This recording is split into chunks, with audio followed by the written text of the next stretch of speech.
ज्योति प्रसाद वाजपेयी। बाबा जी,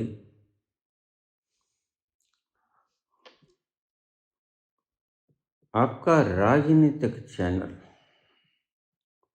आध्यात्मिक चैनल से भी ज़्यादा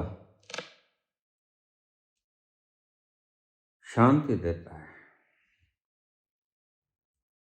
आपकी आवाज़ हमारी गांठों को खोल देती है और अब समझाया कि गांठें सिर्फ आध्यात्मिक ही नहीं थी बल्कि राजनीतिक भी बहुत ज़्यादा है। अब समझ में ये भी आया कि आपने राजनीति शुरू क्यों की। कृपया अगली वीडियो को विस्तार से कहने का कष्ट करें। भारत एक धर्मनिरपेक्ष देश है। धर्मनिरपेक्ष का अर्थ नास्तिक नहीं होता। धर्मनिरपेक्ष का अर्थ है कि सभी प्रकार के धर्म फले फूले, जिसकी आस्था जिस धर्म में है बाखुशी उस धर्म को स्वीकार करे और उस धर्म की मान्यताओं के अनुसार कमेंडमेंट के हिसाब से उनका पालन करे। तो धर्मनिरपेक्षता का मतलब कोई एक धर्म या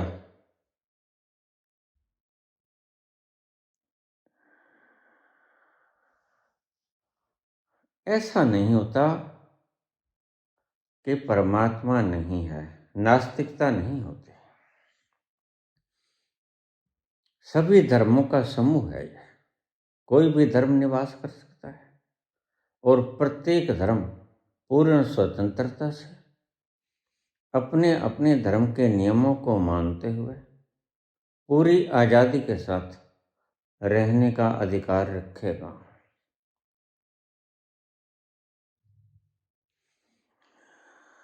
हम जो काम करेंगे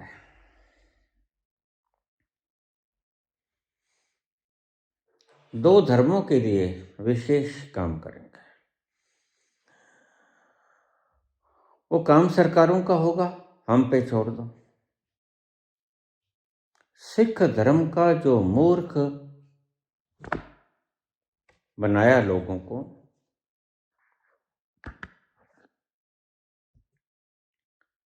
कि विभाजन गांधी जी ने करवाया जिससे लाखों लोग मारे गए and Gandhi ji was responsible for divideation. पहले मैंने आध्यात्मिक मान्यताएं तोड़ी आपकी, और आध्यात्म तो बड़ा गहरा विषय है। अध्यात्म की मान्यताएं तोड़ना सहज काम नहीं है। वही तोड़ सकेगा अध्यात्म की मान्यताओं को जो अपने आंतरिक से आंतरिक अंतस्थलों को छू गया हो। लेकिन मैंने धार्मिक मान्यताएं तोड़ी और जी भर कर तोड़ी। मैंने किसी भी धर्म की अंध मान्यता को बख्शा ही नहीं। और अब मैं राजनीति में आया हूं तो राजनीति में तो धर्म से भी कहीं ज़्यादा अधिक मान्यताएं हैं। धर्म की मान्यताएं पकड़ी नहीं जा सकती, लेकिन राजनीति की मान्यताएं तो पकड़ी जा सकती। जो आपने देखा नहीं, जिस तल तक आप पहुंचे नहीं, उस तल का आप जिक्र कर रहे हो अध्यात्म में। परमात्मा ऐसा है, परमात्मा की मूर्ति ऐसी है, परमात्मा के ये गुण हैं, ये अवगुण हैं। बहुत तरह के पाखंड रचित किए गए क्योंकि उन्होंने वह तल देखा नहीं था। जैसे मन में भाया, मन में आया, बोल दिया। तो उस बोलने के पीछे कोई निहित स्वार्थ था। स्वार्थ लोभ था, स्वार्थ पांव पुजाना था, स्वार्थ गद्दियां इकट्ठा करना था, या कोई भी हो। राजनीति में भी स्वार्थ है। असल में ये सारे संसार में निस्वार्थता तो कुछ इन्हें गुने चुने लोग ही हैं। वो अध्यात्म में हो या वो राजनीति में हो। राजनीति अध्यात्म से भी ज्यादा खतरनाक है। अध्यात्म की मान्यताएं व्यक्ति अपने भीतर जाके आनंद में डूब के आपको समझा सकेगा, आप मानो या ना मानो। उसका कोई खुलासा गुरु आपको दिखा नहीं सकता कि ये देखो, ये है प्रमाण परमात्मा के होने का। वह तो अज्ञात है, अज्ञेय है, वो पथ ऐसे कि उनके बारे में व्याख्या ही नहीं हो सकती, विस्तार ही नहीं हो सकता। He cannot be defined.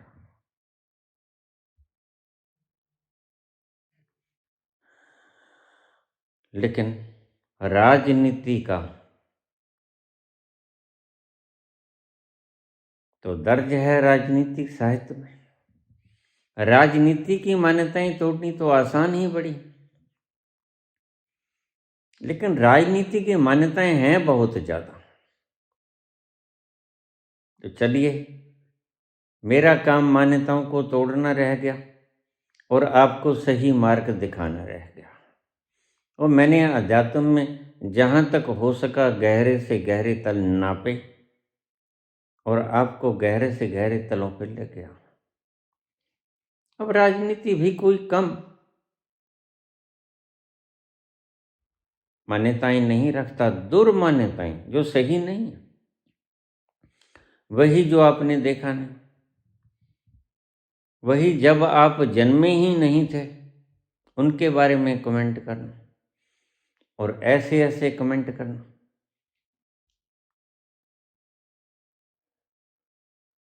जैसे इंदिरा गांधी के बारे में कमेंट, जवाहरलाल नेहरू के बारे में कमेंट, यहाँ तक गांधी के बारे में कमेंट, मुसलमानों के बारे में कमेंट। नहीं, एक नूरत है सब जग उपजा, कौन पले कौन मंदे। सबसे पहले मैं बात बता दूं, राजनीति की बात तो कर रहा हूं, लेकिन मेरे में भेदभाव का भूत नहीं है। भेदभाव से परे हो गए ऋषियों की विचारधारा संग लेके वसुधैव कुटुंबकम, मैं चाहता हूं कि सारी वसुधा एक कुटुंब बन जाए। कोई आपत्ति किसी को नहीं होनी चाहिए। अगर एक वसुधा, पूरी की पूरी वसुधा एक परिवार की भांति हो जाए, सब अपने अपने तरीके से एंजॉय करें, अपनी अपनी मान्यताओं को माने, कोई किसी में व्यवधान ना खड़ा करे, इससे किसी को क्या इतराज हो सकता है। कोई हिंदू है, कोई मुसलमान है, राजनीति में किसी की कोई मान्यता है, किसी की कोई मान्यता है, लेकिन छोटे छोटे बच्चे गांधी के बारे में बोल रहे हैं। मैं पूछता हूं कि क्या तुम उस वक्त थे जब गांधी जी ये काम कर रहे थे?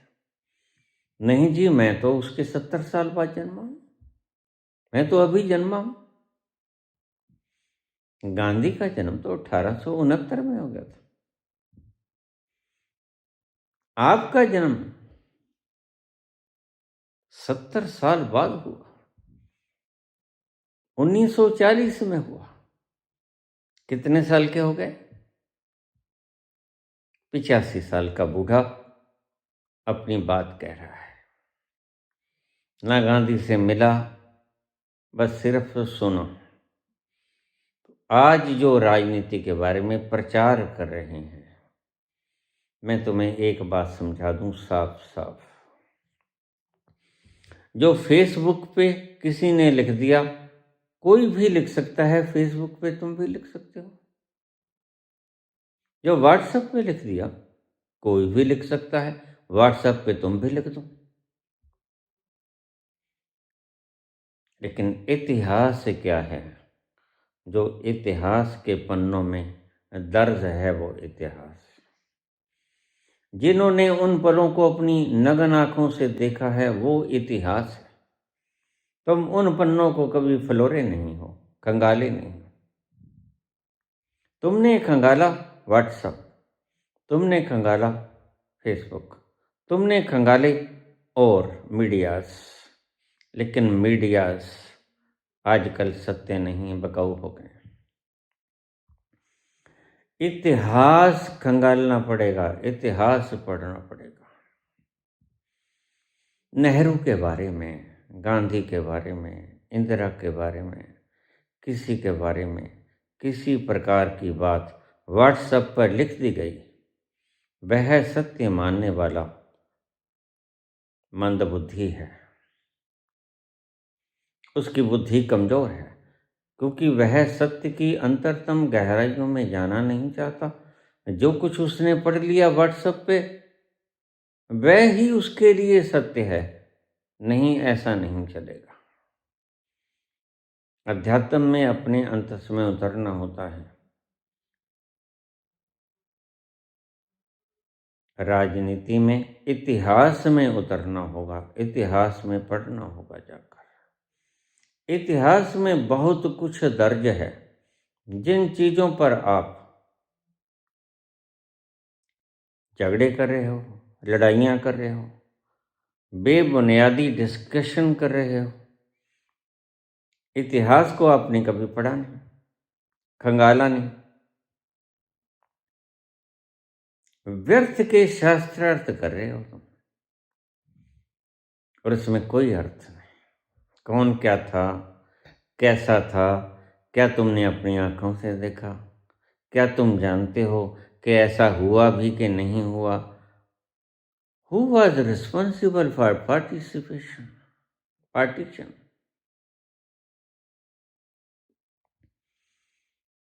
कौन जिम्मेदार था? चलो, ये बात हम आगे करेंगे।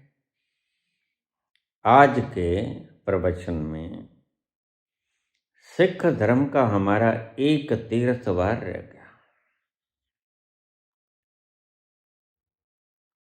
वो है करतारपुर साहिब। आपको जानकर बड़ा आश्चर्य होगा।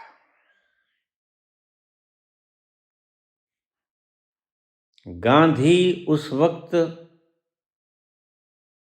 बहुत कल्पे कि सिखों का ये धर्म स्थल सबसे बड़ा धर्म स्थल है। यहाँ बाबा नानक ने 18 वर्ष गुजारे हैं।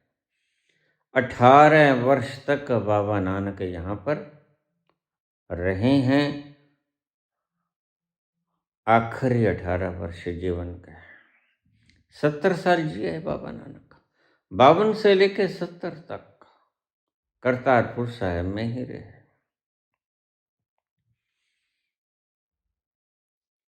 यह सिख धर्म का सबसे बड़ा पवित्र स्थल है, जहाँ उनका परमात्मा एक ओंकार, कीर्त करो, नाम जपो, बंड छको, इसका उपदेश देने वाला 18 वर्ष तक उस स्थान पर बैठा रहा, और वो हमसे छीन लिया गया पार्टीशन के द्वारा। पार्टीशन किसने की? पहले तो ये समझ लेना जरूरी है। रेड क्लिफ नाम का एक अंग्रेज लंदन से बुलाया गया, जो कभी उससे पहले भारत नहीं आया था। उसको जिम्मेदारी सौंपी गई कि 2 देशों का विभाजन होना है, तो आप विभाजन के लिए रेखा खींच दो। रेड क्लिफ नाम का व्यक्ति उससे पहले भारत कभी आया ही नहीं था, और जो आया ही नहीं वह जानेगा क्या किस किस के बीच में विभाजन हो रहा है, और उस देश की लोगों के रहने वाले नागरिकों की मान्यताएं क्या हैं, कौन कौन से धर्म हैं जहाँ वह कुछ भी नहीं जानता था। इन सभी तथ्यों से अनजान अनभिज्ञ वह व्यक्ति बिल्कुल कोरा कागज था जिसने भारत का विभाजन किया। अब ये मीडिया बड़ा बेईमान है। ऐसा नहीं कि जो सरकार की तारीफ करता है वही बेईमान है। दूसरा मीडिया भी आज तो बेईमान होना शुरू हो गया है। अभी सुबह मैंने एक कमेंट पढ़ा, जो जिसके मन में आता है लिख देता है, अपने सारे गर्दों गुबार व्हाट्सएप या फेसबुक या इंस्टा पे निकाल देता है। सत्य का उसे पता नहीं, आने वाली पीढ़ियां कैसे गुमराही के आलम में खो जाएंगी उसे कोई मतलब नहीं। तो लिखा था कि पुतिन राजघाट पे गए। यहाँ जो भी कोई बाहरी देश का व्यक्ति आता है, गांधी की पूजा सारे विश्व में होती है। गांधी अहिंसा के पुजारी थे, सारे विश्व में उनका नाम दर्ज है, और उनके बहुत से शिष्य थे। नेल्सन मैंडेला, जिसने साउथ अफ्रीका पर राज किया, वह गांधी जी का शिष्य था। और भी बहुत से लोग, बड़े बड़े लोग गांधी जी के शिष्य थे। अहिंसावादिता में बड़ा उनका यकीन था।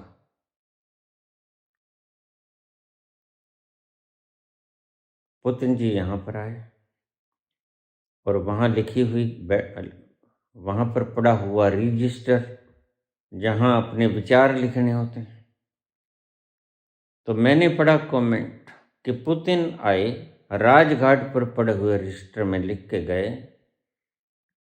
कि भारत वो देश है जहाँ महात्मा गांधी जैसे अहिंसा के पुजारी ने जन्म लिया। महात्मा गांधी का मैं प्रशंसा करने वाला व्यक्ति हूँ। वह मेरे लिए पूजनीय है, और मैं उन्हें सच्ची श्रद्धांजलि पेश करता हूँ। ये लिख कर गए। फैलाने वालों ने क्या फैला दिया? बात चाहे इधर से गलत हो चाहे उधर से गलत हो, गलत बात तो गलत ही होती है। कहते पुतिन जी ने ये लिखा कि भारत अहिंसावादी देश है। महात्मा गांधी इसके आइकॉन थे। अहिंसा के सभी देशों ने इसको सराहा, इनकी नीतियों को सराहा। जिस तरह भारत ने आज़ादी ली, काबिले तारीफ थे। और उसने लिखा कि इस गॉडसेवादी सरकार को जितना जल्दी हो उतनी जल्दी उखाड़ फेंकें। अब इन बातों से व्हाट्सएप यूनिवर्सिटी के भक्त भड़क जाएंगे। उन्हें पता नहीं पुतिन क्या लिख के गए हैं, वो रजिस्टर तो देखने से रहे, उनको दिखाएगा कौन?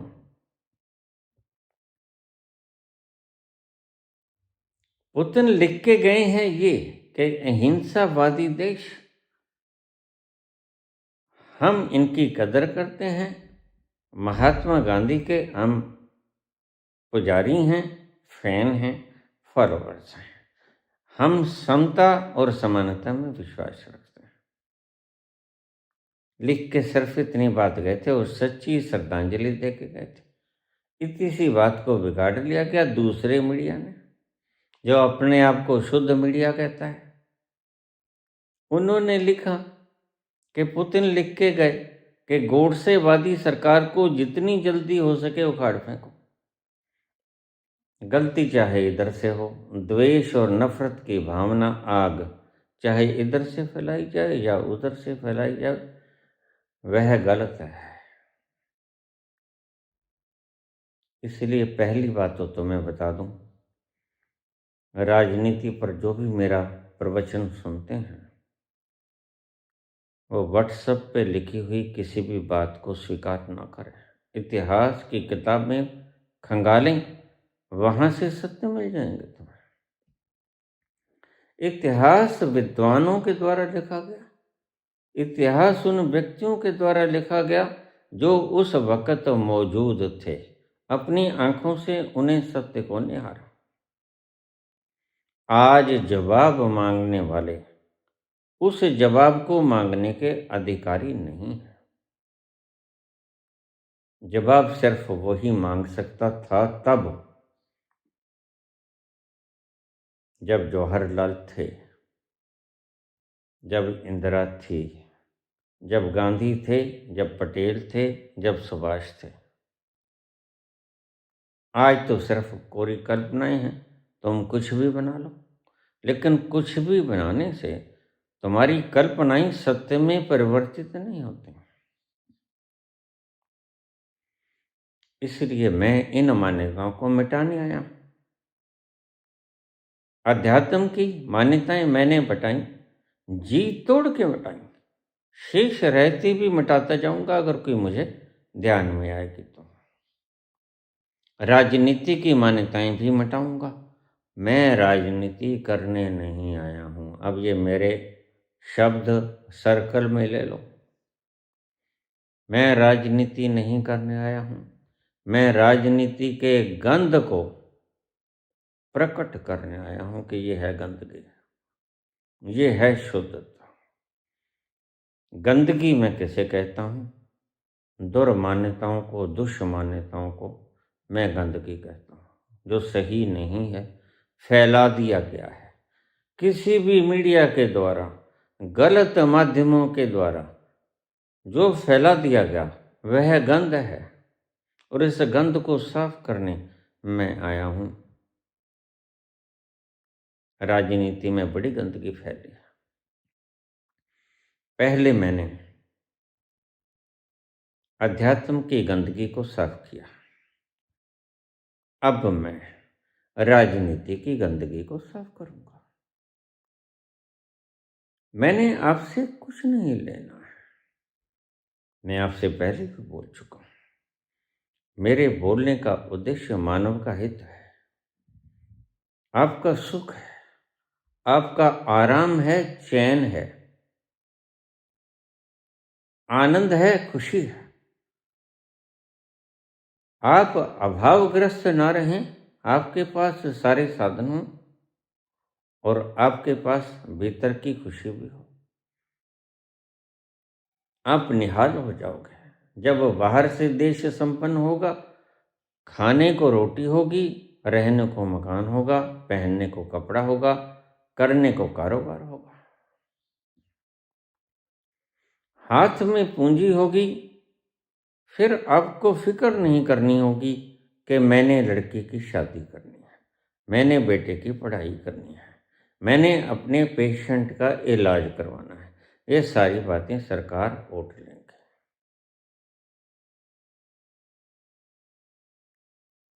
अध्यात्म, मैंने राजनीति नहीं करनी है। मैंने शुद्धतम व्यक्ति मेरिट बेसिस पर खंगालने हैं, चुनने हैं और वो आपकी कुर्सियों पे बैठा देने हैं। राज करेगा शुद्ध व्यक्ति, प्योर। इम्प्योर व्यक्ति राज्य नहीं करेगा।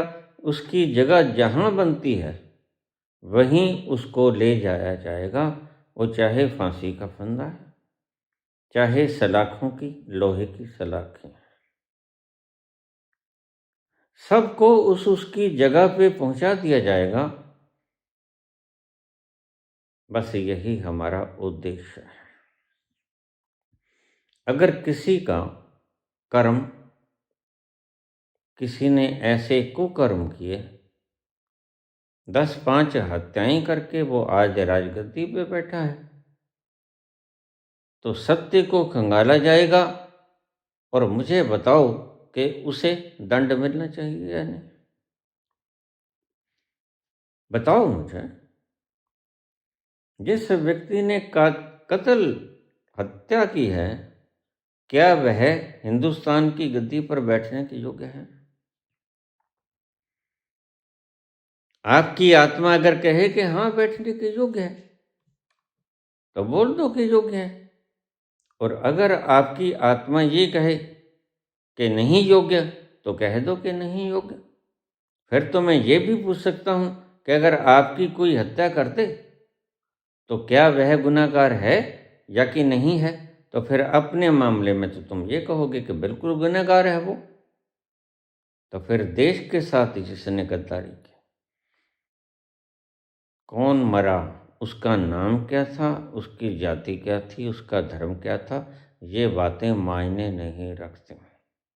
इंसान मरा, व्यक्ति मरा जिसको जीने का अधिकार था। वह मरा, किसने मरा, यही खंगाला जाएगा, और जिसने मारा उसको सजा दी जाएगी। जिसने जो घपला किया उसका बनता हुआ जो दंड है उसको मुहैया कराया जाएगा। हम आगाज कर रहे हैं मात्र। देखिए, 100 वर्ष तक एक जमात की उम्र होती है, करीब करीब 10-20 साल ज्यादा भी हो सकती है, 10-20 साल कम भी हो सकती है। 100 साल कांग्रेस ने राज किया। 1885 में दिसंबर के महीने में कांग्रेस पार्टी का आगाज हुआ। उसमें मुसलमान भी थे, उसमें सभी जातियों के लोग थे, सभी धर्मों के लोग थे। 1885, और आप देखिए इतिहास गवाह है, 1985 में खत्म हो गया। 1984 में इंदिरा गांधी की हत्या कर दी, जो कि लोह महिला मानी जाती थी, आयरन लेडी। और उसके बाद कांग्रेस निरंतर गर्क में ही जाती रही। 100 साल पूरे हो गए। 100 साल भारतीय जनता पार्टी कह लो, जनता पार्टी कह लो, राष्ट्रीय स्वयं सेवक कह लो, 100 साल इन्हें भी हो गए। 1825 में इनका आगाज हुआ, 1925 में 100 साल हो गए। बस इतना ही होता है वक्त। मैंने कहा 10-5 साल ज़्यादा या 10-5 साल कम, उसके बाद किसी भी संस्था की गिरावट शुरू हो जाती है। एक सेंचुरी का इतिहास होता है, यह नेचुरल है, प्राकृतिक है। तो अब ऐसे लोग आ गए जिन्हें कर्तव्यों से नहीं, पैसे से प्रेम है, गद्दियों से प्रेम है। वो या तो 1937 की बात करते हैं, वंदे मातरम। 1937 में ये नहीं थे, 1937 की बहस कर रहे हैं बड़े तीखे अंदाज में। या 2047 में हम विकसित मुल्क हो जाएंगे। कहने का मतलब आपको वर्तमान में नहीं लेके आना चाहते हैं, या तो अतीत की यादों में भटका देना चाहते हैं,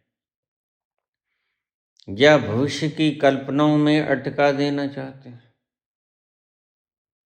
और इन दोनों चीज़ों से ही कुछ नहीं मिला करता। आज भूख लगी तो आज ही रोटी चाहिए, आज सर्दी लग रही तो आज ही गर्म वस्त्र चाहिए, अभी नींद आ रही तो अभी बिछोना चाहिए। 100 साल बाद, 50 साल बाद, 20 साल बाद तुम बिछौना दोगे, उसका अर्थ क्या है?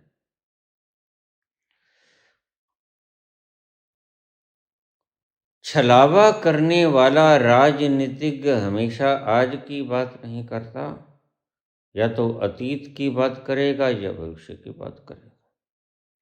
1937 में वंदे मातरम की पंक्तियां काट दी गई।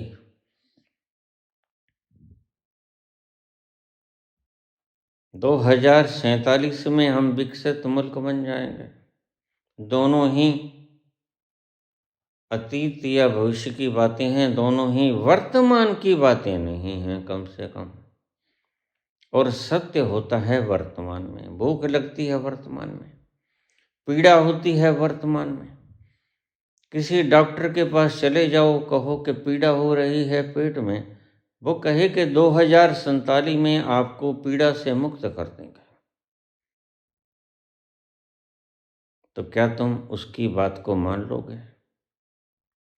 फिर तुम ये बात कैसे मान रहे हो कि 2047 में हम विकसित मुल्क बन जाएंगे, और उस आदमी के द्वारा जिसने जितने वायदे किए वो सब झूठे किए? ना कोई रोजगार दिया। 2 करोड़ रोजगार 11 सालों में 22 करोड़ रोजगार हो जाते तो कोई व्यक्ति भूखा ना सोता, कोई बेरोजगार ना होता। फिर प्रदर्शन करता तो करता कौन?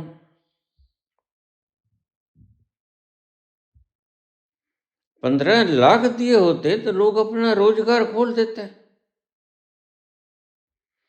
भाई, पकोड़ा तलने के लिए भी 20,000 की तो रेडी बनती है,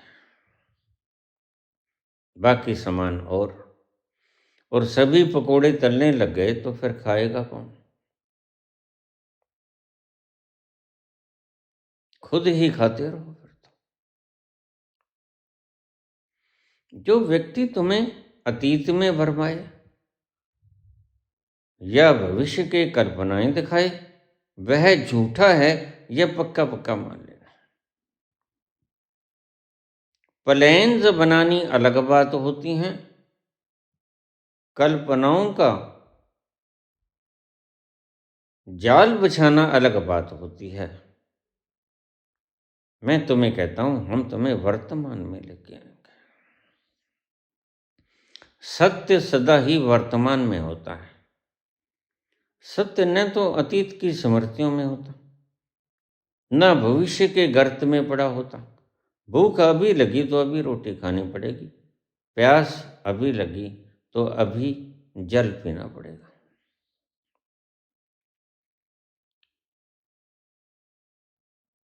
जब जरूरतें आज हैं, जब समस्याएं आज हैं, तो हल 47 में क्यों होगा भाई?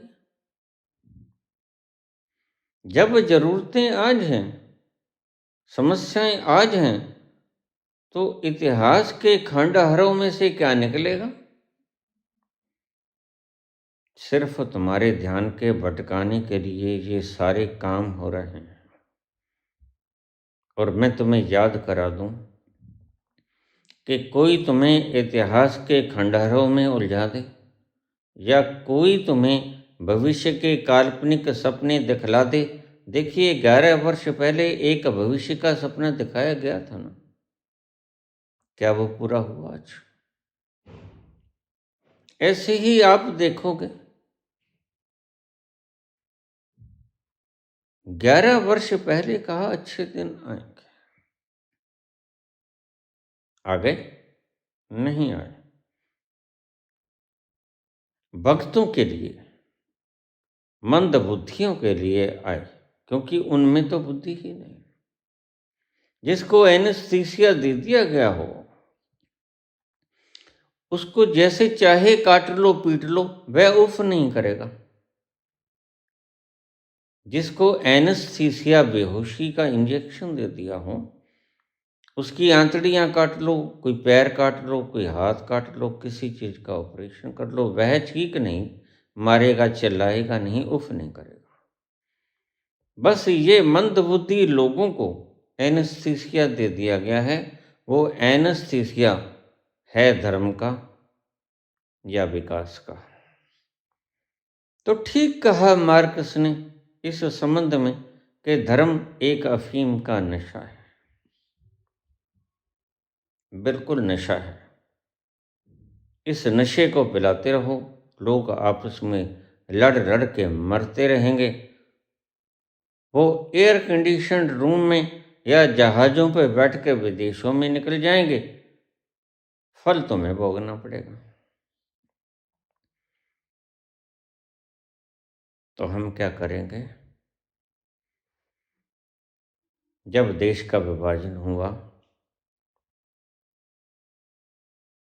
तो भारत की भूमि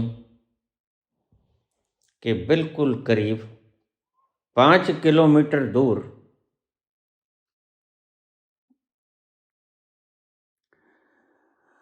करीब 3 या 5 किलोमीटर दूर है। अगर 10 किलोमीटर का एरिया भारत के पास और होता, कोई किसी प्रकार की सहमति करके 10 किलोमीटर एरिया और लिया जाता, तो सिख धर्म का महान तीर्थ बच जाता। आज ये महान तीर्थ हमारे पास नहीं, आज पाकिस्तान के पास। तो मैं सिख भाइयों से यह वायदा करता हूँ कि करतारपुर साहिब जहाँ बाबा के आखिरी वर्ष गुजरे 18, और मैं आपको दे दूंगा टाक टेबल से। कोई इंसान है, वो मुझे आता है।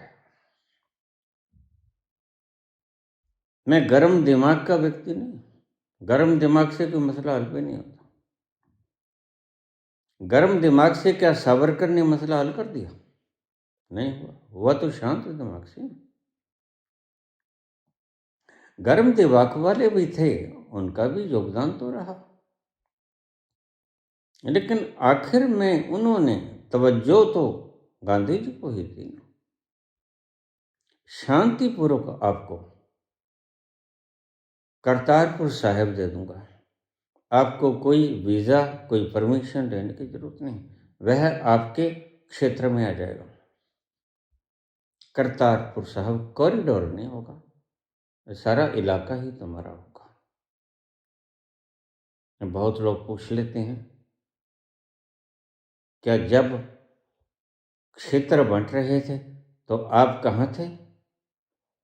मैंने कहा आप ऐसा करो, अब व्हाट्सएप यूनिवर्सिटी को छोड़ दो, इंस्टा और फेसबुक को छोड़ दो, लोग क्या कहते हैं, संघी क्या कहते हैं, ये छोड़ दो।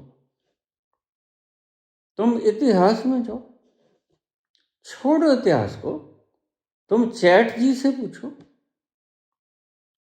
यह बिल्कुल आपको एक्यूरेट ईमानदारी के साथ निष्पक्ष जानकारी देगा। पूछो, सर्च मारो, पूछो कि जब विभाजन हो रहा था तो क्या उस विभाजन में कौन सा इलाका हिंदुस्तान में और कौन सा पाकिस्तान में जाए, क्या इसकी राय गांधी जी से ली गई? पूछो जरा, यह आपको सत्य बताएगा। व्हाट्सएप यूनिवर्सिटी तुम्हें सत्य नहीं बताएगा, ना फेसबुक सत्य बताएगा, लेकिन यह सत्य बताएगा तुम्हें, क्योंकि यह सारे इतिहास के रस को खंगाल लेगा। यह झूठ का झूठ और पानी असत्य का सत्य कर देगा, सत्य और झूठ दोनों का अलगाव कर देगा।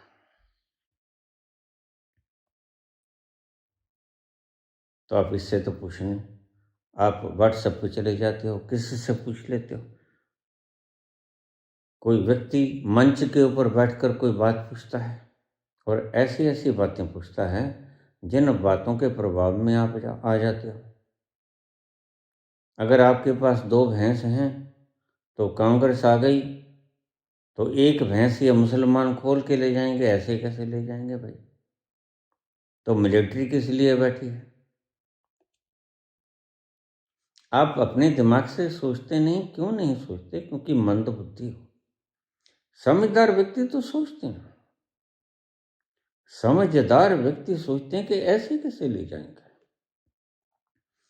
फिर इतने फौज जो हमारे पास है, भारत विश्व की सर्वश्रेष्ठ फौज है, आपको पता होना चाहिए। ऐसे कैसे पाकिस्तान ले जाएगा आके भैंस खोल के? आपके मंगलसूत्र ले जाएंगे? क्यों भाई, ये डाकुओं का देश है क्या? मुसलमान हमारे यहाँ के रेजिडेंट हैं, ये कैसे ले जाएंगे? लेकिन अनोखे अनोखे तरह के डर पैदा किए जा रहे हैं। आज मैं इन भ्रांतियों को तोड़ने आया हूं। बताएं मुझे, कैसे भैंस खोल के ले जाएंगे और किसकी भैंस खोल के ले गए? किसका मंगलसूत्र ये ले गए? बल्कि मंगलसूत्र तो जिन्होंने उजाड़ा, उन 4 व्यक्तियों को आप आज तक नहीं पेश कर सके। पहलगाम में 42 मंगलसूत्रों को जिन्होंने, 40 मंगलसूत्रों को जिन्होंने उजाड़ दिया, सदा के लिए विधवा कर दिया, उन लोगों के पास आरडीएक्स कहाँ से आई? आपने आज तक इसके ऊपर परिणाम तो छोड़ो, ज्वाइंट पार्लियामेंट्री कमेटी ही नहीं बैठाई, जांच आयोग ही नहीं बैठाया। तो फिर हम क्या कहेंगे? हम कहेंगे ये आपने करवाया जानबूझ के। पहलगाम भी आपने जानबूझ के करवाया। फिर तो वही बल मिलता है ना कि देश में कोई खलबली है, कहीं कोई चुनाव तो नहीं है। फिर तो ये बात सत्य सिद्ध होती है ना। आप किसी भी बात का न तो प्रेस कॉन्फ्रेंस करते हैं, ना ही किसी बात का कोई जवाब देते हैं, ना ही कोई आयोग बैठाते हैं। कैसे हुआ? फिर ऐसे देश कैसे चलेगा? संविधान को बदलने पे उतारो हो तुम? नहीं। यह इस नीयत से बड़े दानियों ने बलिदान किया भी नहीं। तुमने बलिदान किया नहीं, इसलिए तुम्हें बलिदानियों की नीयत का पता भी नहीं। बलिदानी हमेशा चाहते थे कि हमारी पुश्तें आराम से निर्बोझ, बिना किसी भेदभाव के शांतिपूर्वक रहें, लेकिन आपने शांति भंग किया। गुनहगार हो आप। जब देश में कुछ होता है तो न्यायपालिका देखती है ना, चोरी हुई किसी के, कौन चोर है? डाका हुआ किसी के, कौन डाका मारा?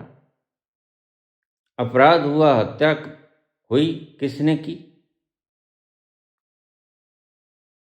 लेकिन इतने इतने लोग मर जाते हैं। 26 लोग मर गए जो बेचारे पहलगाम गए थे और आपके बुलाने से गए थे। बाहर के 4 लोग आते हैं, दनादन गोली चलाते हैं, घंटा 1.5 घंटा रुकते हैं, आराम से फिर चले जाते हैं, आपकी पकड़ में नहीं आते। और आप ही बुलाते, भाई अब तो कोई फिक्र ही नहीं है, अब तो कोई यहाँ पर खतरा ही नहीं है। यही बात सुनकर तो वो जाते हैं।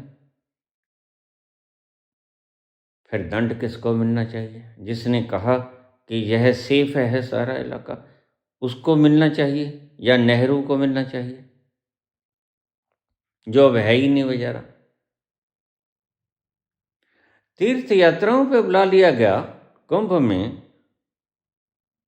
रगड़े गए बहुत से लोग, और आपके मूर्ख गुरु कहते हैं कि वो तो मोक्ष को प्राप्त हो गए। वो गुरु हैं, गुरु बनने के योग्य हैं वो? नहीं। मुझे ये कमेंट किया, क्या नाम था उसका, मूलचंदानी, कि आप अशुद्ध भाषा का प्रयोग करते हैं। हम ना तो आरएसएस के लोग हैं, ना बीजेपी के, ना कांग्रेस के। मैंने कहा मैं कौन सा किसी का खरीदा हुआ गोला हूं? बताओ मैंने किसका पक्षपात किया? मैंने सत्य बोला जो बोला, अध्यात्म में मैंने जो बोला वो सत्य बोला, और अब राजनीति में मैं जो बोल रहा हूँ सत्य बोल रहा हूँ। मैं किसी पार्टी के साथ नहीं हूँ, लेकिन मैंने कहा अगर मुझे साथ देना पड़ा तो मैं साथ राहुल का दूंगा। अभी तो कमेंट्स आ रहे हैं कि बाबा हमें तो आप पे यकीन है, आप ही क्यों नहीं प्राइम मिनिस्टरशिप ले लेते। मैंने कहा देखो, जब मैंने वायदा किया है मैं सारा मैप, रोड मैप में बनाऊंगा, नक्शा में बनाऊंगा। राज ये करेंगे, राज मैं नहीं करूंगा। मैं सिर्फ दिशा निर्देश देने वाला व्यक्ति हूँ। जैसे अध्यात्म में दिशा निर्देश दिया, चलोगे तो आप ही ना अपने अंतस में जाने के लिए, ऐसे ही दिशा निर्देश मैं दूंगा। समझदार हैं लोग, ये पढ़े लिखे, इतनी बड़ी पदवियों पे रहे हैं, न्यायिक कुर्सी पे बैठे हैं ये लोग, बुद्धू थोड़ी हैं। कुछ मैं समझाऊंगा, कुछ इनके पास समझ है, बढ़िया से चलेगा देश। फिर सबसे बढ़िया देश तब चला करता है जब उस देश के मन में बेईमानी नहीं होती, देश चलाने वालों के मन में किसी को खौफ दिखाने का इरादा नहीं होता, किसी को खौफ ज़दा करने की मंशा नहीं होती, किसी को अपने संग मिलाने की मंशा नहीं होती। अगर आप स्वतंत्र हैं, निष्पक्ष हैं, तो मैं भी बिल्कुल निष्पक्ष हूँ। उस तल पर गया हुआ व्यक्ति सदा ही निष्पक्ष होता है। यद्यपि कृष्ण तुम्हें पांडवों का पक्ष लेते हुए दिखाई पड़ेंगे, वो बात अलग है, वो तुम्हारी दृष्टि का सवाल है। तुम्हारी दृष्टि पे ऐन की ही वैसी चिड़ी है, उसमें मैं क्या करूं। लेकिन मैं पक्ष हमेशा सत्य का लूंगा। अगर कोई साहसी है, ईमानदार है, झूठ नहीं बोलता, तो वह मेरी योग्यतम श्रेणी में आता है। क्या अपराध है अगर मैं बोल दूं तो? लेकिन अगर आप मुझे वोट दोगे, इलेक्ट करोगे, तो ये समझना कि तुम मुझे ही वोट दोगे, किसी अन्य को नहीं। मैं ही चलाऊंगा सारी व्यवस्था को। आप कैसे करोगे ये? अरे भाई, तुम्हें क्या पता है, मत पूछो मुझे, सारी बातें खोलने वाली होती नहीं, और मैं बताऊंगा भी नहीं। बता भी दूंगा तो बहुत ऐसी अहम बातें होंगी जो मैं कतई नहीं बताऊंगा। तुम्हें लगेगा कि मैं बता गया, लेकिन बताऊंगा मैं फिर भी नहीं। वो बातें सीक्रेट है, टॉप सीक्रेट। करतारपुर हमारे लिए तीर्थ है, सिख धर्म के लिए तीर्थ है, वो मैं हिंदुस्तान को सौंप दूंगा। भाई, तुम्हारे इलाके में वृद्धि ही कर रहा हूं, तो सिख जनता, सिख धर्म जश्न मनाए। आज दिवाली है उनके लिए। जब मैंने घोषणा की, किसी ने तो की, इससे पहले किसी ने की ही नहीं। 10 किलोमीटर का एरिया पाकिस्तान में जो आता है, वह मैं हिंदुस्तान में मिला लूंगा। जैसे भी मिलाऊं, वह मैं जानता हूं कैसे मिलाऊंगा। तुम कहते हो गांधी जी से सलाह ली गई, तुम जरा थोड़ा चैट जी से पूछो।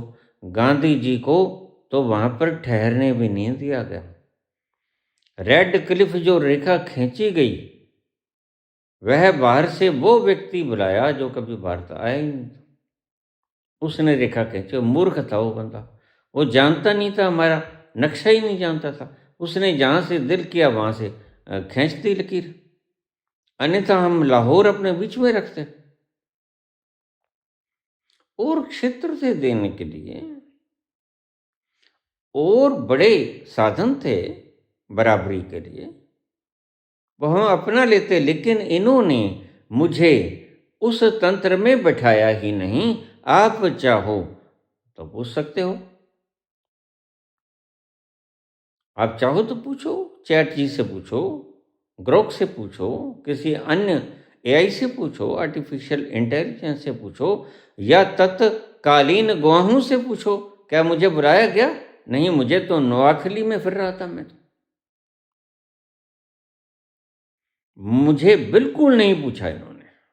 कौन कौन थे वो व्यक्ति जो नहीं पूछ रहे थे? यद्यपि तुम मुझे कांग्रेसी कहते हो, नहीं, मैं कांग्रेस में नहीं था। थोड़ी देर के लिए मैं कांग्रेस में था, लेकिन फिर मैंने कांग्रेस का त्याग कर दिया था, क्योंकि कांग्रेस मुझे लगा कि ये पूंजीवादी व्यवस्था की तरफ जाएगी। यह जो लोग मेरे संग आ गए हैं, यह पूंजीवादी व्यवस्था को संभालेंगे, को उत्साहित करेंगे, इसलिए मैंने कांग्रेस छोड़ दी थी। और जिस वक्त देश का विभाजन हो रहा था, ये जो तुम लाखों कत्लों का दायित्व मेरे सिर पे मट रहे हो, मैं अहिंसावादी व्यक्ति, मुझे मारने की क्या जरूरत थी? फिर मैं खुद ही मर जाता अगर ये पाप मैंने किया होता तो। पुतिन ने लिखा है, महात्मा गांधी ने हमारे ग्रह पर शांति के कारण में अहिंसा और सत्य के माध्यम से अमूल्य योगदान दिया है,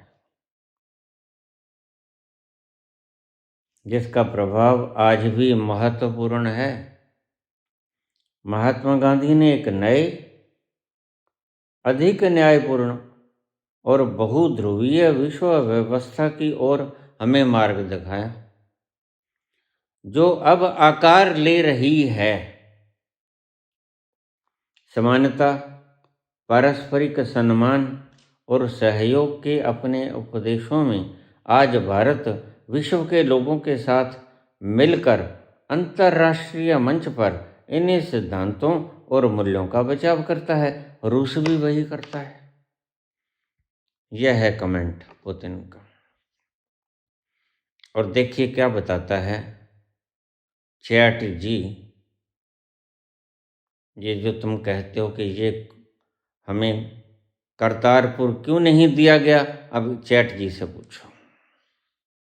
करतारपुर साहब सिख इतिहास का सबसे पवित्र और केंद्रीय स्थल माना जाता है। यह हिंदुस्तान की इस तरफ से उस पार तक जब बाबा नानक हल जोत रहे होते थे तो तुम अपनी नगन आंखों से उन्हें देख सकते थे। इतनी ही दूर है बस वो क्यों नहीं लिया गया? क्योंकि जिस व्यक्ति ने ये रेखा खींची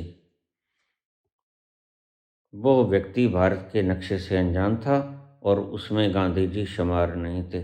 गांधी जी ने बाद में कहा, कर तो तुम अपनी मर्जी से लो, क्योंकि मैं अकेला पड़ गया हूं, मेरी कोई पेश नहीं चल रही। लेकिन कल को ये मत कह देना कि गांधी जी के होते हुए ये सब कुछ हुआ। ये शब्द सुन लो उनके कि कर तो तुम अपनी ही लो, क्योंकि पुगेगी तो तुम्हारी, जब वोटिंग तुम्हारी ज्यादा है। लेकिन कल को तुम ये मत कह देना कि गांधी जी इस चीज में इंटेंगल थे। गांधी जी ने कहा, पाकिस्तान मेरी लाश पे बनेगा। यह पूछो चैट जी से, पूछो ग्रोक से, पूछो अन्य किसी आर्टिफिशियल इंटेलिजेंस से, पूछो इतिहास से, पूछो। व्हाट्सएप पे मत पूछो। व्हाट्सएप पे तो मैं भी लिख सकता हूं, फेसबुक पे तो मैं भी लिख सकता हूं, इंस्टा पे तो मैं भी लिख सकता हूं, लेकिन एआई पे मैं नहीं लिख सकता। ध्यान रखना, एआई तो सभी इतिहासों को खंगालेगा, सेकंडों में सारा का सारा सार निकालेगा और फिर तुम्हें सौंप देगा, ये लो सत्य। एआई झूठ नहीं बोलेगा। एआई ना मेरा खरीदा हुआ ना तुम्हारा खरीदा हुआ, वो तो सत्य बताएगा सभी इतिहास की किताबों को खंगाल कर। एआई पे भरोसा करो, व्हाट्सएप पे भरोसा ना करो। और एआई क्या बोल रहा है ये तुम्हें मैं सुनाता हूं। डेरा बाबा नानक पे खड़े होके अपने खेतों में बाबा नानक को हल चलाते हुए तुम देख सकते हो, इतनी दूर है। और गांधी जी ने अगर कहा कि अगर तुम लेने ही चले थे तो रेड क्लिफ रेखा को थोड़ा सा और बढ़ा देते आगे। लेकिन रेड क्लिफ को किसी की भावनाओं का क्या पता है? और बंटवारा करने वाले कौन थे, अब उनका नाम भी सुन लो। आप भी देखिए, मैंने भी पूछा है चैट जी से, क्या भारत का बंटवारा गांधी जी से पूछकर हुआ था? तो चैट जी जवाब देता है, नहीं, बिल्कुल नहीं। भारत का बंटवारा गांधी जी से पूछकर नहीं हुआ। स्पष्ट और ऐतिहासिक तथ्य, गांधी जी बंटवारे के सिद्धांत के ही खिलाफ थे। तो गांधी जी के शब्द मैं बहुत बार दोहरा चुका हूं। गांधी जी ने कहा, पाकिस्तान बनेगा मेरे शव पे, मेरी अर्थी पे। तुम व्यर्थ की बातों को सबूत की तरह पेश करने चले हो। आखिर मैंने कहा, इश्क और मुश्क छुपाई से छुपता नहीं। तुम इतिहास की किताबें पढ़ नहीं सकते। कोई निगाह कमजोर हो गई या मंदबुद्धि हो गई, किताबें पढ़ने का चलन ही समाप्त हो गया। तो चैट जी कहते हैं कि नहीं, गांधी जी से तो पूछा ही नहीं गया। गांधी जी ने शुरू से ही कहा, ये चैट जी बोल रहे हैं, मेरे जीते जी भारत के 2 टुकड़े नहीं होंगे। आप जरा बोलो, मैं अकेला और आप इते, तो गांधी जी क्या करेंगे? उन्होंने जो करना था कर दिया। उनको तो इतना ही काम था बस कि आप आज़ादी दिला दो। उनसे जो हुआ उन्होंने किया। तुम अगर कहो कि गांधी जी ने अकेले ने ये किया तो बिल्कुल गलत। गांधी जी ने कभी यह बात नहीं की। ये जो सफ़ेद जुल्फों वाले टल्ली पीट रहे हैं, ये गलत बोल रहे हैं। गांधी ने ना कभी श्रेय लेने की चेष्टा की, ना कभी गद्दी लेने की चेष्टा की। यद्यपि श्रेय भी ले सकते थे, गद्दी भी ले सकते थे। इसीलिए उनसे बंटवारे की सीमाओं, क्षेत्रों या प्रक्रिया पर राय लेना संभव ही नहीं था, जब गांधी जी से पूछा ही नहीं गया। रेड क्लिफ रेखा के बारे में जब गांधी ने कहा, यह मुझे न्याय संगत लगता नहीं है, कम से कम सिखों को उनका धर्म क्षेत्र तो दे देते। लेकिन वो ऐसे मूर्ख ने रेखा खींची थी। और स्वीकार करने वाले कौन थे? अब मैं तुम्हें क्या बताऊं। स्वीकार करने वाले थे जिन्ना, स्वीकार करने वाले थे पटेल। मैं कोई गुरेज नहीं करूंगा, चाहे वो किसी पार्टी का हो। स्वीकार करने वाले थे जवाहरलाल। ये 3 व्यक्ति थे जिन्होंने उस रेखा को स्वीकार किया। मोहम्मद अली जिन्ना, तुम गांधी पे दोष करते हो, देते रहो, कोई बात नहीं। लेकिन गांधी अगर कुछ बुरा किया होता तो आज अपने आंतरिक तल पे नहीं पहुंचता था। आपकी हाहुज मार देती। लाखों लोगों का कातिल वह जिसने बंटवारा करवाया, तो ढूंढिए उस शैतान को जिसने बंटवारा कराया। तुम सिर्फ व्हाट्सएप को पढ़ते रहोगे और सत्य समझकर गांधी को गाली ही निकालते रहोगे। कभी तथ्यों से अवगत होने की तुम्हारी कोई चेष्टा या प्रयास नहीं रहेगा। गांधी जी कहते हैं कि मैं बंटवारे के सख्त खिलाफ हूं, मेरे से बंटवारे की बात मत करो। बंटवारा होगा मेरे शव के ऊपर होगा। तुम कैसे कहते हो लाखों लोग मारे गए? तुम जरा कोई तो सबूत दिखाओ। चैट जी से पूछकर मैं अभी बता रहा हूं। तुम ऐतिहासिक तथ्य निकाल लो, तुम कोई किताब इतिहास की निकाल लो भाई, कोई तो प्रमाण दो व्हाट्सएप के सिवा। व्हाट्सएप पे तो मैं भी लिख सकता हूँ, कुछ भी लिख सकता हूँ, लेकिन तुम ऐतिहासिक प्रमाण तुम्हारे पास है नहीं, क्योंकि इतिहास में सत्य दर्ज होता है और चैट जी सभी ऐतिहासिक तथ्यों की निचोड़ निकाल के आपको बताता है। इसलिए तुम चैट जी के ऊपर खंगालने से बचते हो कि यह सत्य को उगेड़ देगा, इसलिए तुम बचते हो। लेकिन मैं चैट जी के ऊपर पूछा कि बताओ कौन जिम्मेदार, क्या गांधी से पूछकर हुआ? कहता सवाल ही नहीं पैदा होता। गांधी से बिल्कुल नहीं पूछा गया। जब गांधी से पूछा ही नहीं गया तो लाइन कहाँ से खींची जाए? कौन से क्षेत्र आने चाहिए, कौन से नहीं आने चाहिए, इस पे सवाल ही नहीं पैदा होता।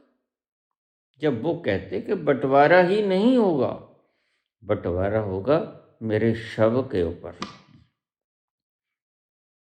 मेरी मृत काया के ऊपर होगा बंटवारा। लेकिन तुमने बंटवारा स्वीकार कर लिया तो तुम्हारी मर्जी। इसमें अकेला गांधी क्या कर सकता है? 2 मुट्ठी हड्डी उसके पास, वो क्या कर सकता है? अपनों से तो लड़ सकता है, अपनों से कैसे लड़े? मुझे पूछ लेते हैं, तुमने पटेल को क्यों नहीं बैठाया? तुमने जवाहरलाल को क्यों नहीं बैठाया? भाई सारी कांग्रेस गांधी के कंट्रोल में नहीं रही थी। आखिरी में आके अकेले नोआखली में, या जहां आग लगी थी विद्रोह की, भेदभाव की, द्वेष की, वहां गांधी को भेज दिया गया। किस लिए भेज दिया गया? कि ध्यान गांधी का कन्वर्ट हो जाए। ये तुम्हें आज सत्य बता रहा हूं मैं। सेठ जी कहता है बंटवारा नेहरू, पटेल, जिन्ना और माउंटबेटन के स्तर पर तय हुआ। गांधी तो दूर दूर तलक नहीं थे, 200 किलोमीटर दूर बैठे थे गांधी। जब आग लगी बंटवारे की, हमारे पंजाबी में कहावत है, खान पीन नो बांदरी ते टंबे खान नो रिछ। तो मुझे रीछ समझ लिया गया। मुझे वहां जलती आग में निहत्था व्यक्ति, अहिंसक व्यक्ति भेज दिया गया कि जाके शांति करवा के आओ। यह जिन्ना की चाल थी। उसे पता था कि गांधी सख्त बरखिलाफ है। अगर हम गांधी के सामने बात करेंगे तो वो कहेंगे बिल्कुल बंटवारा नहीं, और जवाहरलाल और पटेल उनकी आज्ञा से बाहर नहीं जाएंगे। इसीलिए गांधी को यहाँ से हटा ही दो। जिन्ना की प्लानिंग थी, जिन्ना ने गांधी को हटा दिया। जाओ तुम नोआखली के भीतर बड़ी ज़बरदस्त हिंसा हो रही है, वहाँ जाकर जाओ। पंजाब में वहाँ हिंसा हो रही है, वहाँ ठीक करो। जाओ दिल्ली में वहाँ हिंसा हो रही है, वहाँ जाके शांति का पैगाम दो। और खुद बंटवारे में लग गए। यह था प्लान सारा। गांधी को अंतिम वक्त में आके इन्होंने उपेक्षित कर दिया। अब जेठ जी क्या कहता है? British viceroy Lord Mountbatten, Congress के नेता नेहरू और पटेल, मुस्लिम लीग के जिन्ना, इनके बीच समझौता हुआ। गांधी जी इसमें शामिल नहीं थे। गांधी जी बैठे थे 200 किलोमीटर दूर। उनके फरिश्तों को भी नहीं पता था कि ये बंटवारा कर कैसे रहे। लेकिन मैं तुमसे कहता हूं कि तुम इतने भड़क क्यों गए? किस व्यक्ति ने यह आग लगाई? यह आग लगाई किसी फिरका परस्त व्यक्ति ने। और फिरका परस्त व्यक्ति कौन था? जिन्ना। जिन्ना की बात में आ गए गांधी और पटेल। यह उनकी बड़ी से बड़ी बेवकूफ़ी थी। अन्यथा अगर अड़ जाते पटेल और नेहरू तो इस देश का विभाजन नहीं होता। विभाजन के लिए जिम्मेदार ठहराओ मुस्लिम लीग को। जिन्ना ने जोर देकर कहा आग और पानी का मेल नहीं होता, इसलिए मुस्लिम और हिंदू इकट्ठे नहीं रह सकते। इधर सावरकर ने कह दिया कि मुस्लिम और हिंदू इकट्ठे नहीं रह सकते किसी भी कीमत पर। इन दोनों का ही आपस में बातचीत चलता रहा। गांधी जी तो बीच में लिए ही नहीं गए। और तुम सारा दोष गांधी पे मढ़ देते हो। चैट जी बिल्कुल निष्पक्ष बात कहेगा। इसके शब्द सुनिए क्या कहता है। सेठ जी कहते हैं गांधी जी को जानबूझकर हूबहू लफ्ज व लफ्ज बोल रहा हूं मैं। गांधी जी को जानबूझकर सीमा निर्धारण से अलग रखा गया। जब देश बन रहा था, सीमा निर्धारण से जानबूझकर अलग रखा गया। ये जानबूझकर किसने किया? धोखे में आ गए पटेल और नेहरू। शरारत थी सारी जिन्ना की और मुस्लिम लीग की। आप फ्लोर लीजिए, आप खंगाल लीजिए, मैं कोई मन गढ़ंत बातें नहीं किया करता हूं। क्योंकि ब्रिटिश और कांग्रेस दोनों जानते थे। अब ये सुनिए, क्योंकि ब्रिटिश और कांग्रेस जो समझौता कर रहे थे, जो रेड क्लिफ रेखा खींच रहा था, वह बखूबी जानता था इस व्यक्ति की मौजूदगी में रेखा नहीं खींच पाएगी। तो ने चाल खेली, वही रावण तेरी लंका को आग लग गई। है ना, षड्यंत्र होता है ना। तो षड्यंत्र रचा गया। नेहरू और पटेल को उनका दिमाग जैसे हर लिया मुस्लिम लीग ने, और इधर से सावरकर अड़ गए। वो कहते हाँ, हम तो इकट्ठे नहीं रह सकते। दोष सारा गांधी के ऊपर। गांधी के फरिश्तों को भी पता नहीं, उसको भेज दिया कि जाओ वहां पर आग लगी है, वहां शांति कराओ बापू, आपके बिना कोई करा ही नहीं सकता। के शब्द सुनिए, क्योंकि ब्रिटिश और कांग्रेस दोनों जानते थे कि वे बंटवारे का विरोध करेंगे, इसीलिए उन्हें उस समय दंगे रोकने और शांति यात्राओं में लगाया गया। गांधी जी ने अंतिम समय तक कहा, मेरा नाम बंटवारे से मत जोड़िए। उन्होंने साफ कह दिया था कि वे इस निर्णय के पक्ष में नहीं हैं। इससे ज्यादा क्या लिखे? इसने तो सारे पन्ने इतिहास के खंगाल के पर निचोड़ निकाल के आपको बताया है। Red Cliff line Gandhi ji की राय के बिना खींची गई। सीमाएं एक ब्रिटिश जज सिरिल रेडक्लिफ ने स्वयं तय की। गांधी जी को इसमें कोई भूमिका नहीं दी गई, पूछा भी नहीं गई। भूमिका तो बहुत दूर की बात है। निष्कर्ष ये कहते हैं, साफ शब्दों में जवाब देता हूं आपको, भारत पाकिस्तान का बंटवारा गांधी जी से न तो पूछा गया। अब ये तो नहीं कि मैं पढ़ रहा हूं और जब तुम पढ़ने लगोगे तो जब मिट जाएगा, ऐसा कुछ नहीं है। यहाँ सदा ही रहेगा। ये भारत पाकिस्तान का बंटवारा गांधी जी से न तो पूछा गया था, न उनकी सहमति ली गई थी, और न ही वे प्रक्रिया में शामिल थे। वरना जब बंटवारा हो रहा था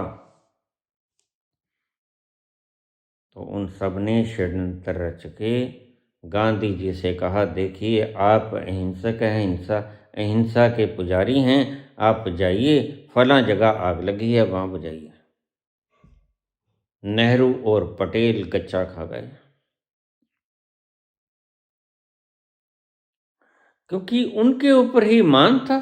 गांधी को अपनों के ऊपर मान होता है।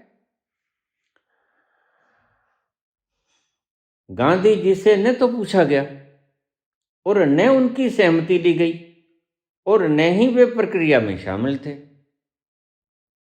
अगर आप चाहें तो मैं ये भी बता सकता हूं कि गांधी जी ने बंटवारे को रोकने के लिए कौन कौन से कदम उठाए थे।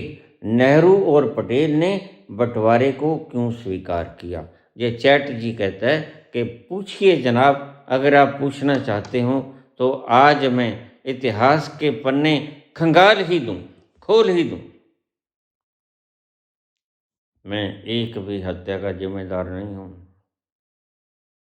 पुत्रों। अगर मैं जिम्मेदार होता तो परमात्मा मुझे इतने बड़े पुरस्कार से नवाजता न। परमात्मा ने मुझे अपना अंतिम छोर दिखा के मुझे अपने सर्वोच्च पुरस्कार से सम्मानित किया।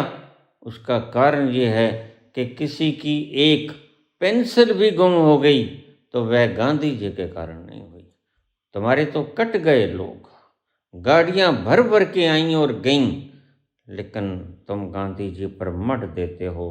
किसके कारण? क्योंकि तुम सत्य को जानते नहीं।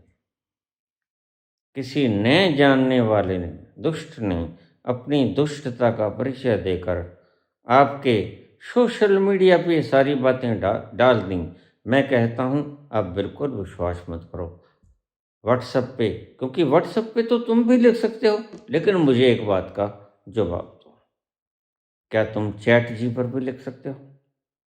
क्या तुम एआई पे भी लिख सकते हो?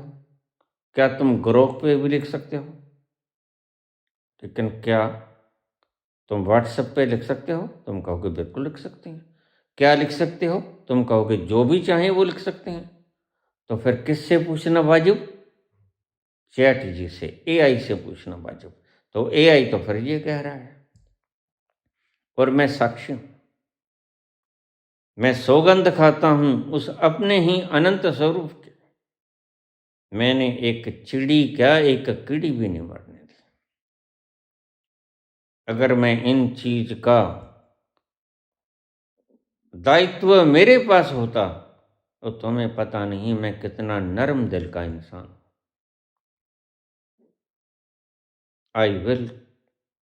I had committed suicide. मैं खुद ही मर जाता। मेरे भीतर इतनी आग लग जाती कि इन लोगों का जिम्मेदार मैं हूं?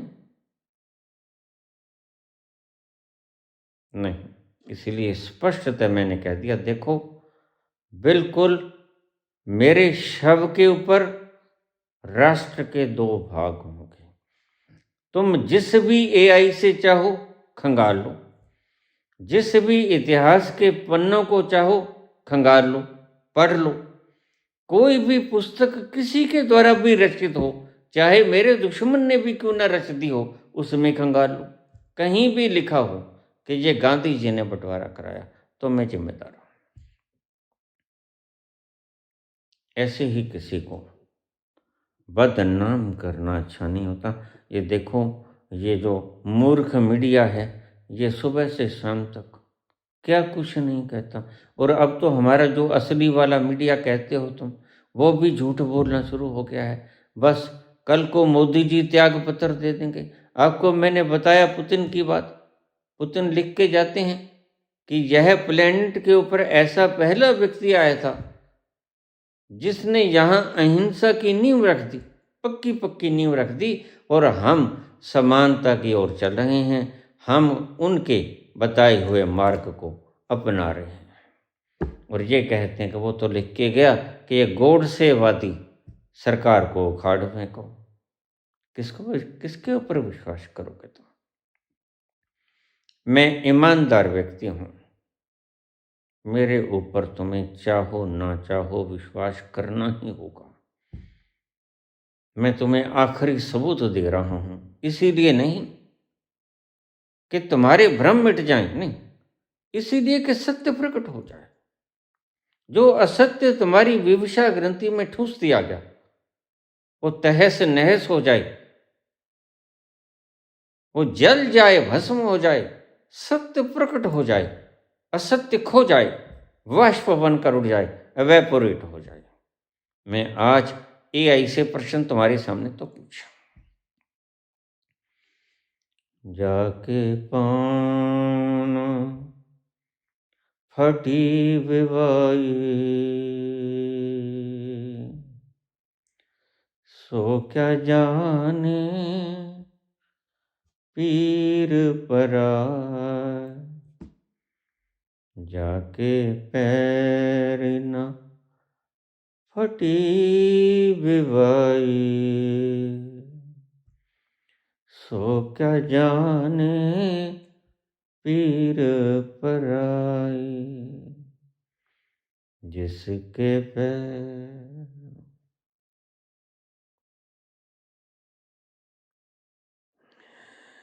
आपने इतना सुना मुझे, उसके लिए मैं आपका आभार प्रकट करता हूँ। धन्यवाद।